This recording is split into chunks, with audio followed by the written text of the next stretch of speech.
going to be a presentation about the ABCs of VDPs, or vuln disclosure programs. And I'm coming to you sort of from a different place than I normally do. I normally don't talk much about motherhood in my professional life, but we've all been forced to coexist in our professional lives, in our home life, and our family life, all in the same place. And so to me, it made perfect sense to present some of these ideas, which I have been nurturing for most of my career, in the form of this conversation that I hope to have with all of you. And hopefully you're all putting some questions, and really, really good questions, into the Q&A, because I want to leave some time to make sure that we answer some of the most pressing questions from folks. So what have you heard about vuln disclosure programs? Well, it's wonderful that governments and organizations have started embracing this concept of treating hackers right when they come forward and they let you know about a security vulnerability. But there's been a lot of marketing hype around how easy it is, that all you need to do is set up a point of contact, a way to get in touch, and everything will magically fall into place. Well, if that were true, we wouldn't be having this conversation, and it wouldn't be just this year, 2020, over 20 years after my friends and I, fellow hackers, had tried to report vulnerabilities to some of the biggest companies. We wouldn't be sitting here still talking about the process of vulnerability disclosure if it were indeed as simple as that.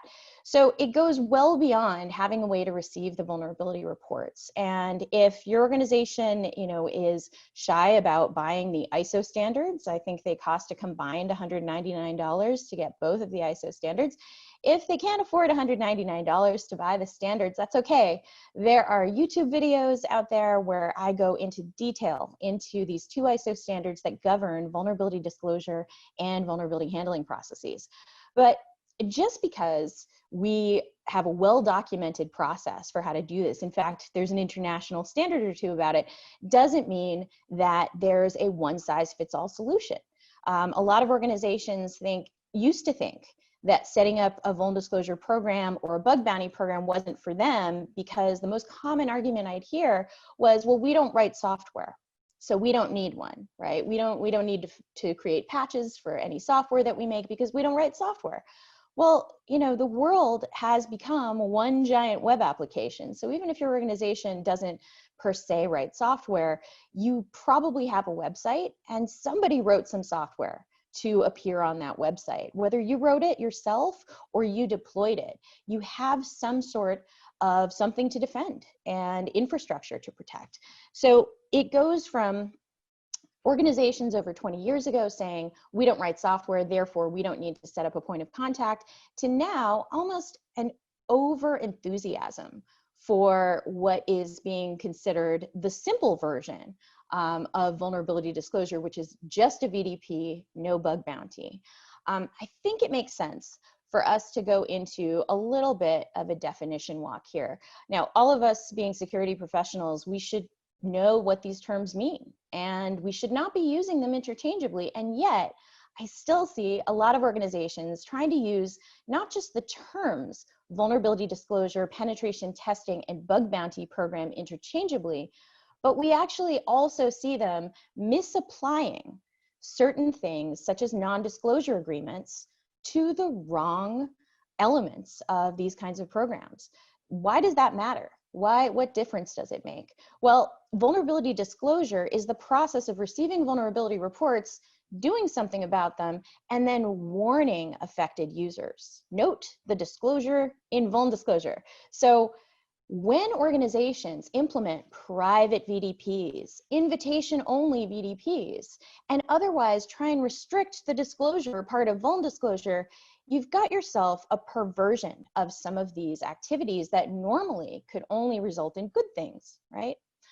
Penetration testing, as I once was a professional penetration tester, those are the kinds of arrangements where non-disclosure agreements belong. If you want to find out what an attacker might be able to do given a couple weeks of time and some security expertise, a penetration test is exactly what you need. But I'm hearing the overhype saying what you really need is a vuln disclosure program. And this is being recommended to government organizations, agencies that have literally never handled a vulnerability report from the outside. So what could possibly go wrong? Well, there is such a thing as knowing too much too soon. If you don't have the personnel internally to deal with it, well, then you probably should have stuck with an invitation-only penetration test, a penetration test that has a non-disclosure agreement. Now, a lot of folks say, well, bug bounty programs, you can put a non-disclosure agreement on those, and doesn't that serve the same purpose, but just with many more eyes? Well, one, I'm concerned that the many eyes idea, well, it hasn't really solved the open source security problem yet. So it's not just a matter of being, of folks looking. It is a matter of the right folks looking. And again, when you change what the purpose of a bug bounty program is, which is ideally to use some incentives to direct the eyes that are already looking towards places of interest to you, then if you're not using it as one of the tools in the toolbox like that, you begin to see some of the commandeering of resources that actually you should have spent internally to find those bugs yourself. So not everybody is actually ready for even a vuln disclosure program, let alone a bug bounty program. I can tell you how many times in the past, over 4.5 years since I started my own company, how many organizations come to me and they say, Katie, we're coming to Luta Security because we're ready to start a bug bounty. And the first question I ask them is, how many bugs do you handle right now? And they say, well, we don't handle any because you see, we haven't started a bug bounty program yet. And what we begin to see there is a breakdown in their understanding. And a lot of this has been due to marketing hype, quite frankly. So let's take a look at the US government. DHS CISA released a binding operational directive, or a BOD, saying that all the federal government, every single branch needs to start a vuln disclosure program. And they put out some guidance in how to do that. And they basically said, step one, identify what you're going to put in scope. Step two, put out a point of contact. And what's amazing to me is that their own guidance, their very first FAQ question says, I've put up a point of contact or an email address, and now I'm receiving bug reports. What do I do? And to me, the fact that they're acknowledging that they haven't given any guidance as to what to do with those bugs afterwards, and yet thought this was a good first step, tells me everything. It also is very interesting, and take this as what you will about the status of our government right now in the United States, but they're recommending actions to take that they themselves did not take. Why do I know this? Because I am one of the mothers of Hack the Pentagon, the very first bug bounty program of the United States government and of any major government in the world. Now, they absolutely did not decide what was in scope first and identify a point of contact and work out the details from there. We did tons of prep. This was over a period of meetings that occurred over years. Now, do I expect the federal government to take another few years to implement these programs? Absolutely not.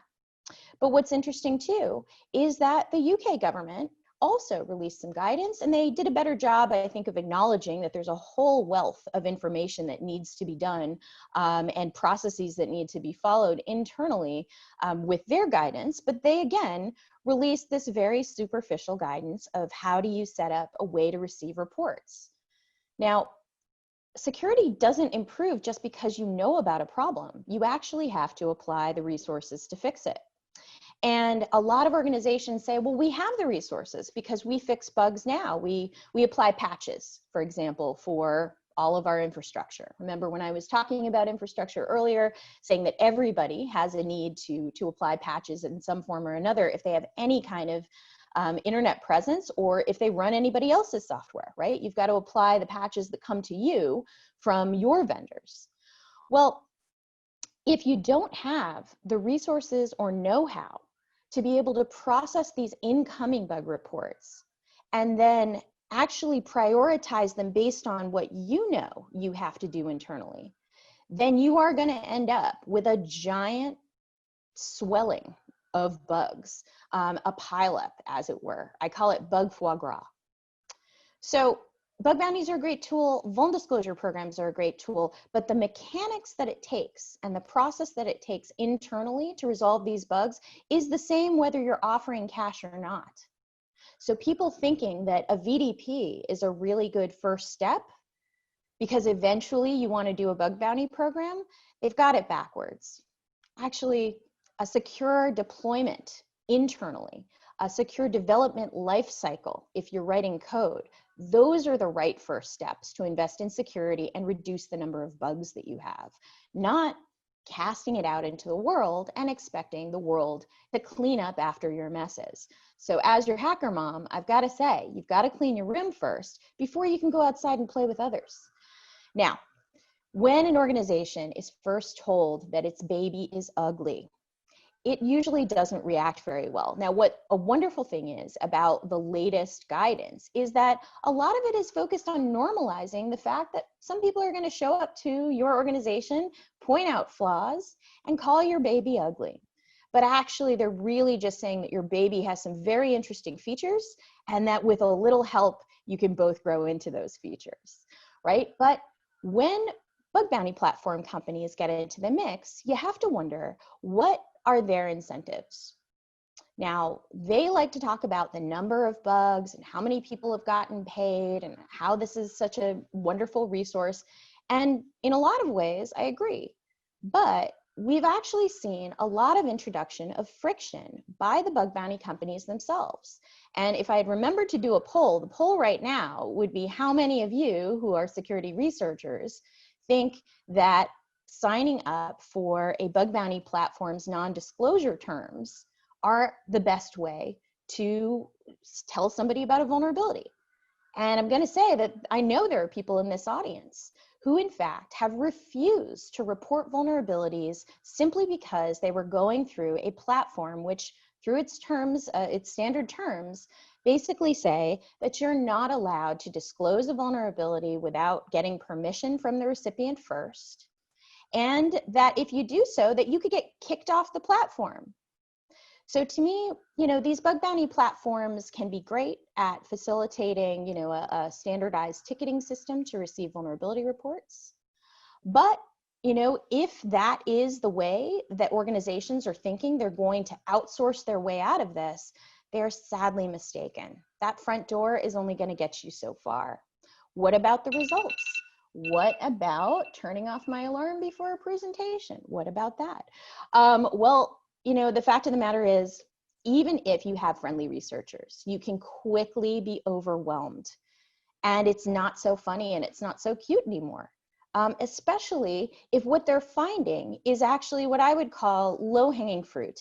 Low-hanging fruit can vary, but essentially to me, it comes down to, could you have found this vulnerability yourself?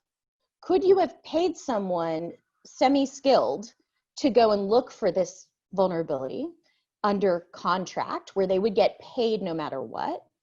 Or is this something that you really required an entire crowd of the internet to point out to you?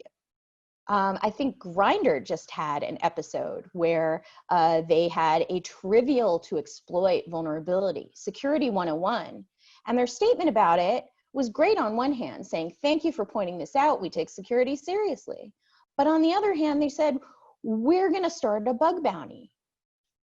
Not really the best investment when it comes to securing your dates, your private information, or really anything else, is starting with a bug bounty when you've got that level of low-hanging fruit to deal with. Okay, so let's look at some research. What do hackers really want? This information came from a presentation that Chris Weisopel of Veracode and I did at RSA, and it was part of the results of a survey that Veracode and 451 Research did. And the survey was really interesting because it only allowed survey respondents from a group of folks that are familiar with vuln disclosure programs, either running them, participating in them, or participating in bug bounties, or running bug bounties. So these are folks who are familiar with all of the sides of the equation for vuln coordination. And you know, the appropriate time for a vendor to correct a vulnerability once they're notified, it tends to fall where people expect to see results, those results of their report, at least within 30 to 60 days. The majority of folks expect to see some movement. And then what are the researchers' expectations? Well, one, that the bug gets fixed, but that they're told something about the process. Now, organizations are not going to all come up and have all of the resources perfectly laid out, and certainly even the most well-resourced organizations have a hard time grappling with sudden surges and sudden spikes in popularity. Organizations can get popular with researchers for a number of different reasons, but not the least of which are just the success of their service or their applications. We saw this happen with Zoom. So bug bounty platforms, we have a lot of hope for them. We had a lot of hope for them, but in fact, they're not the easy button that we wish they were. So in addition to having that friction with their default non-disclosure stance built into the platform, they're also a violation of United States labor law. And I know this because I looked into it when I was gestating the Microsoft bug bounties. Now, elephants take, over 2 years to give birth to their young. I think I was pregnant with the Microsoft bug bounty for about 3 years before I had that bouncing baby bug bounty. But one of the things we looked into at Microsoft was labor law, because Microsoft had lost a class action labor lawsuit in around the year 2000.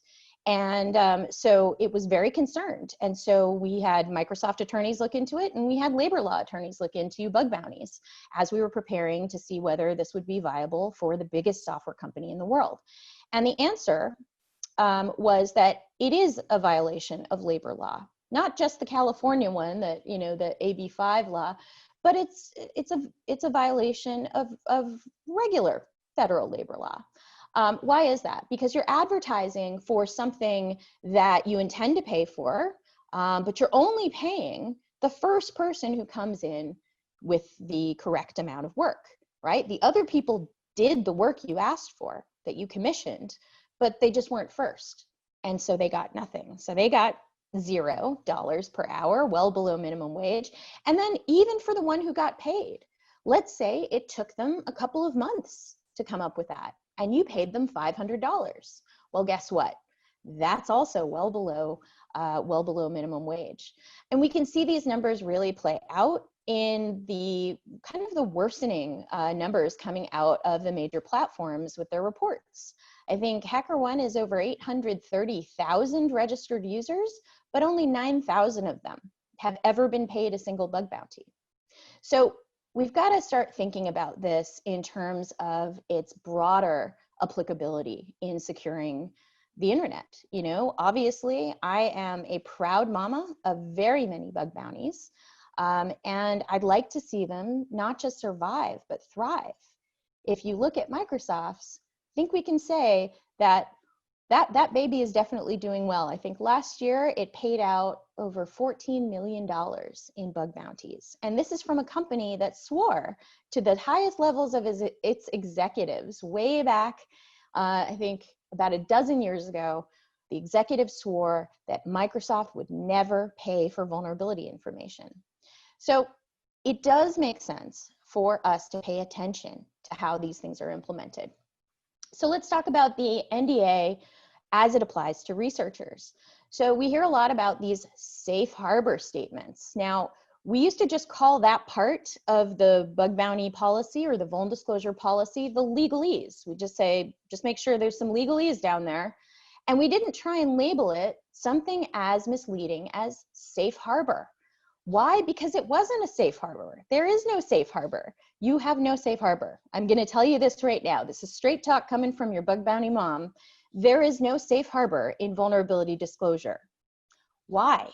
Well, with the legalese, even the Pentagon, the Department of Defense, can't defend you if a third party decides to take legal action, which they could in any jurisdiction that allows it.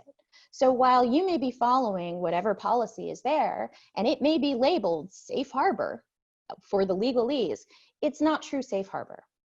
And where did we see this tragically play out? With Uber. the Uber data breach that happened. So I testified before US Congress on the difference between a bug bounty and extortion. And it turns out they're not the same. But what really happened here was these hackers came in, they didn't know about the bug bounty. They found these credentials and they contacted somebody over at Uber. They eventually got to the CSO at the time. And what they told him was, we found something that would be interesting to you and we'd like some money for it. And he said, oh, go over to our bug bounty program. And that was the right thing to do, right? Send them over to the bug bounty program. However, the top prize in the bug bounty program was $10,000, and these guys got $100,000 in exchange for signing a non-disclosure agreement with Uber that said that they discarded all of the data, they got rid of it, and that they didn't tell anybody else, and that they wouldn't tell anyone else. So they got paid, they signed an NDA, they thought they were safe, but in fact, nobody in that transaction was safe. 0 participants in that transaction were safe. Oh, except the bug bounty platform for some reason. Anyway, what happened was poor Joe got charged this past month, I think, for the cover-up. And why did the Department of Justice decide to go after the former chief security officer who enabled this payment through the bug bounty platform? Well, because these particular hackers, thinking this is a perfectly good money-making scheme, went to another organization, tried the same exact thing, but that one, they were indicted. So what the Department of Justice said was, by doing this and making this kind of arrangement with the hackers, you not only, didn't tell all of the breach victims that there was another breach, but you also made it so that these folks went and did the same kind of attacks and extortion attempts against others. So we're beginning to see here very many seams in the sidelines of how we're conducting vuln disclosure programs, bug bounty programs, and the intersection with the law. So to organizations out there looking to stay safe, absolutely not is it appropriate to think and conflate a vuln disclosure program, private or not, a bug bounty program, private or not, with an under contract penetration test that you arrange with professionals. Okay, it's not safe for you to think that your organization has the same protection, that you as an executive making these decisions have protection. And this is a very important warning, because I don't really think it's fair that Joe got charged for this. I think, one, it's impossible that it was his decision alone, but that's just speculation. But I do think that it serves as a very important warning for organizations thinking that they can talk their way out of real bugs using legal contracts. There are very few lawyers I know who are actually capable of fixing bugs themselves. So that being said, sometimes a platform can be helpful unless it impacts your ability to respond. Capital One very famously had a breach.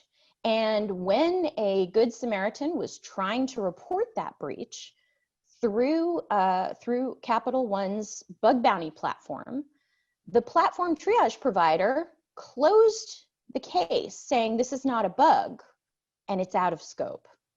So Capital One had a delay in its breach notification because of improperly trained, not really invested, in Capital One's specific needs, outsourced triage folks. So again, watch out.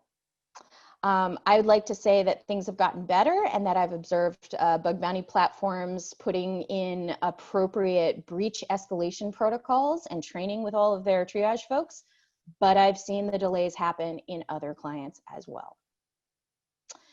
Okay, so as we kind of wrap up here and we're thinking about these things in more of a structured way, how do you actually raise a vuln disclosure program the right way? Well, you can't skip the prerequisite work. You have to be able to handle the bugs you already know about with some level of grace and ideally measurability. if you have no idea, you can't even measure, you have no idea how many of your bugs you close on average longer than 30, 60, 90 days, how do you expect to fare if a whole bunch of strangers are starting to tell you about vuln disclosure? So back to these ISO standards one more time. The ISO standards themselves, if we take a look at the two columns that sort of denote the two ISO standards, what's there highlighted in gold is what bug bounty platforms can give you in terms of a little help. But the rest of the process is up to you. It is up to your organization. And if you lack the people, process, and technology to pull it off, you're all going to have a bad time. Probably not as bad a time as Uber had or Joe had, but still a very bad time.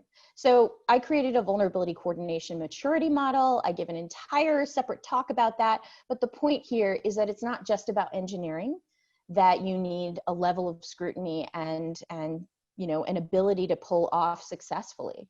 Communication, incentives, analytics, and incentives, we're not just talking about money, right? What is the incentive for someone to report a security issue to you privately and give you a grace period of some amount of time to fix it before ideally you both go out and tell affected users about the discovery, about how to test whether or not they're vulnerable, and about how to protect themselves? Because remember, you can't have a vulnerability disclosure program that is ISO compliant with zero disclosure to the public. Just remember that. So what did we do for Zoom? I think it's important here to highlight that, you know, Zoom was running bug bounties on both of the major platforms. It still is, private bug bounties, when they asked Luta to come and help them. Why? Because again, the front door, it matters. It absolutely matters. That's one of the places where I would say, you know, you could drop a baton in the relay race very easily. So it's a very crucial point. But Zoom got popular. Zoom is very, very popular. And a lot of hackers started staying home, and a lot of hackers had a lot more time on their hands. And so Zoom experienced a case surge, much like you know, an emergency room in a hospital in this pandemic. So they brought us in to help them flatten their curve of bugs and deal with this acute problem brought on by the pandemic and their popularity. So we did. We managed to bring in and we allocated resources and trained folks for the internal part of dealing with Zoom's giant bug bolus that it got as a result of this pandemic.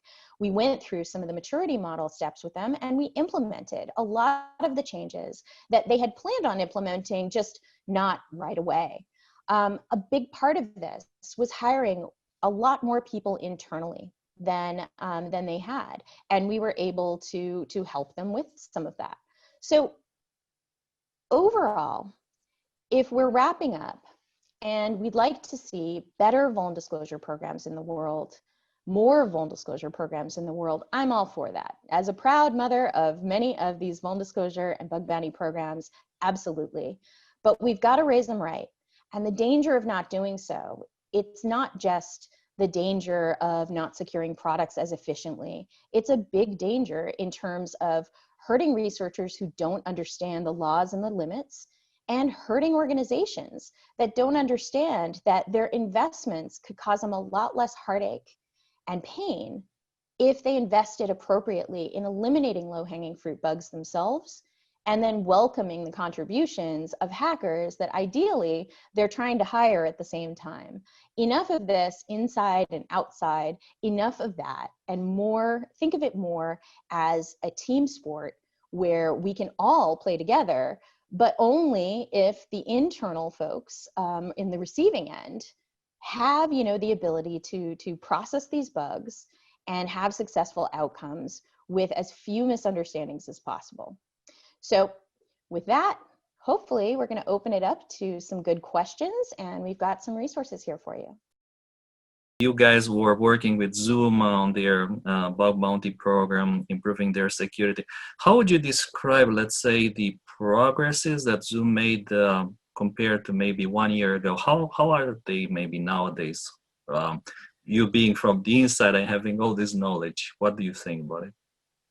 Well, I think, you know, one, they understood from the top, they absolutely understood that this was one of the most important things that they could improve. And, when they did their sort of 90-day, extra concentrated security push at the beginning of the pandemic, I think that was also them doing one of those very unprecedented things.